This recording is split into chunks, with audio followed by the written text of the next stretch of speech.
নমস্কার, কেমন আছেন আপনারা? কণিকার চ্যানেলে আপনাদের সবাইকে স্বাগত জানাই। দেশে বিদেশে আমার যত বন্ধু আছেন সবাইকে জানাই আমার শুভকামনা, ভালোবাসা জানিয়ে আজকের রেসিপি শুরু করব। মিক্সড একটা তরকারি, পালং শাক নিয়েছি, কুমড়ো নিয়েছি, মূলো, বেগুন, একটু আলু আর একটু কচু।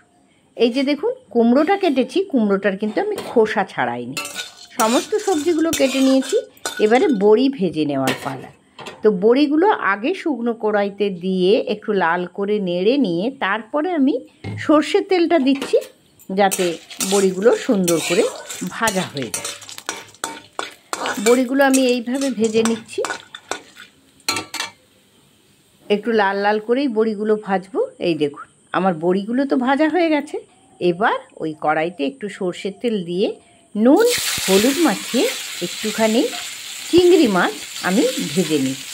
চিংড়ি মাছটা আপনারা সবাই জানেন একটু হালকা করে ভেজে নিতে হয়। ভেজে নিলে তবে চিংড়ি মাছটা খুব সুন্দর, নাহলে একটু শক্ত ধরে যায়। তাই হালকা করে চিংড়ি মাছটা আমি এপাশ ওপাশ করে চিংড়ি মাছটা ভেজে নিচ্ছি। আর চিংড়ি মাছটা দেখুন আমার ভাজা হয়ে গেছে। ওই কড়াইতে আর একটু তেল দিয়ে দিলাম ফোড়ন। ফোড়নটা যখন সুন্দর একটা ফোড়ন দিয়ে যখন গন্ধ বেরোবে পাঁচ ফোড়ন দিয়ে, তখন দিয়ে দিচ্ছি আলু আর কচু। আলু কচুটা একটু শক্ত হয়, তাই আলু কচুটা আমি আগে দিলাম। আর আলু কচুটা দিয়ে এবার আমি কিছুক্ষণ আলু কচুটা তেলের সঙ্গে ভেজে নেব বা কষিয়ে নেব। একটু সময় ধরে আস্তে আস্তে করে গ্যাসের ফ্লেমটা মিডিয়ামে দিয়ে আস্তে আস্তে করে আমি এগুলো ভাজতে থাকবো। আর অবশ্যই মাঝে মাঝে ঢাকনা দিয়ে, সেটা আর আমার বন্ধুদের আমি দেখালাম না। আস্তে আস্তে করে ঢাকনা দিয়ে কচু এবং আলুগুলো ভাজলাম। কচু আলু যখন ভাজা হয়ে গেছে তখন দিলাম কুমড়ো আর বেগুন।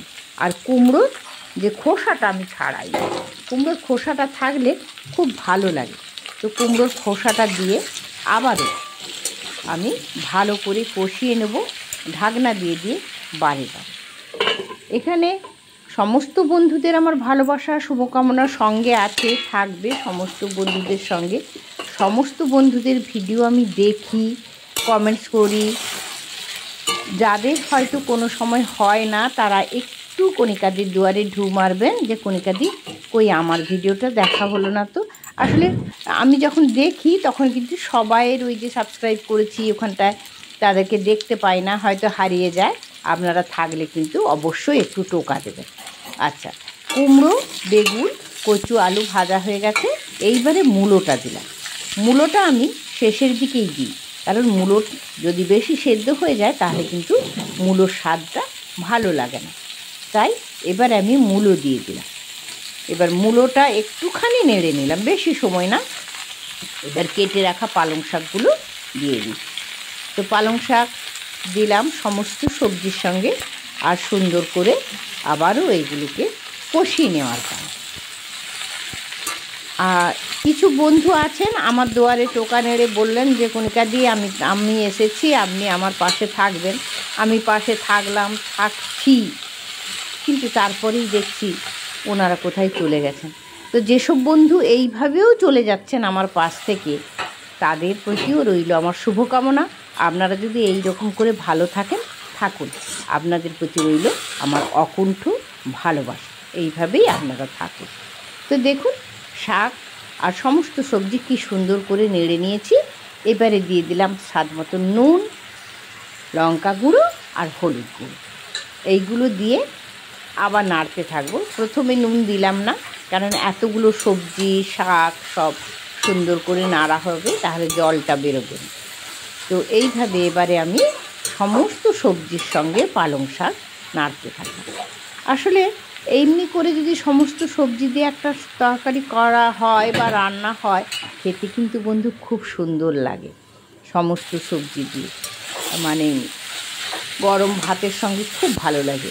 আর যদি থাকে দুটো চিংড়ি মাছ, একটুখানি বড়ি, তাহলে তো কথাই নেই।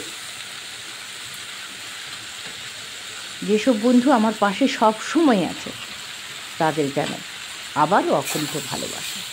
ভালো থাকবেন সবাই ভালো থাকে। এবারে এই যে নুন হলুদ আর লঙ্কা গুঁড়ো দিয়ে আমি কিন্তু আবারও কষিয়ে নিই। আর সামান্য একটু জল, এমনিভাবে একটু একটু জল দিয়ে কিন্তু আমি কষাতে থাকবো। দেখুন এই তরকারিতে বা এই সবজিতে কিন্তু আমি সেভাবে মশলা দিলাম না, শুধু ফোড়ন দিয়েই কিন্তু নাড়তে শুরু করলাম। বড্ড সুস্বাদু একটি রেসিপি। যদি সময় পান, যদি এই সবজিগুলো থাকে কাছে, তাহলে একবার বানাবেন, সত্যি খেতে খুব সুন্দর। আর কুমড়োর কিন্তু খোসা ছাড়ানোর দরকার নেই, পাকা কুমড়ো হলে খুব ভালো লাগে খেতে। তো আবার দেখুন নাড়তে শুরু করলাম। এইবারে এই যে একটুখানি মিষ্টি, আপনারা জানেন কণিকা দিয়ে অল্প একটু মিষ্টি দিয়ে রান্না করতে ভালোবাসে।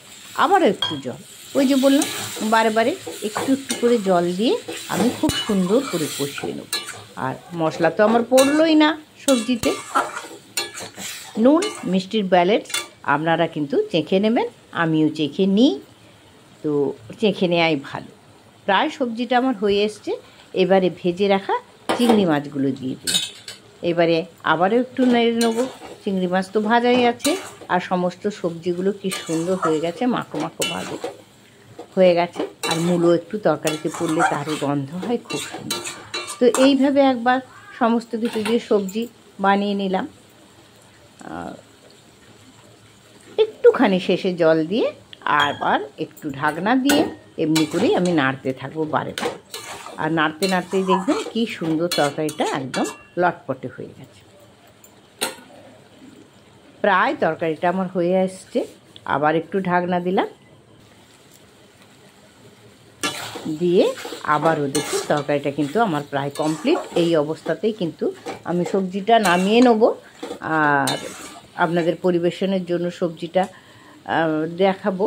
তার আগে কিছু বড়ি, যেটা আমি ভেজে রেখেছিলাম, এই সময় বড়িটা দিলাম। আর একটুখানি বড়ি আমি রেখেছি, পরে উপরে ছড়িয়ে দেবো। গ্যাস বন্ধ করলাম, বড়িটা এবারে নেড়ে নেব। আর দেখুন তরকারিটা কত সুন্দর হয়েছে। এমনি করে এবারে আমার নামিয়ে নেওয়ার পর, আর নামানোর আগে অবশ্যই একটা কাজ তো আছে। কী কাজ বলুন তো? আমার রান্নাঘরটা দেখছেন কি সুন্দর, দেখুন মেঘ মেঘ আছে এখনও পর্যন্ত।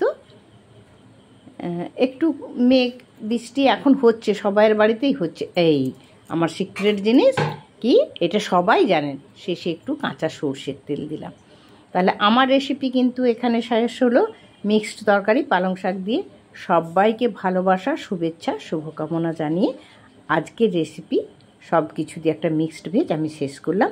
সবাই ভালো থাকবেন। নমস্কার বন্ধু, আপনাদের সবাইকে।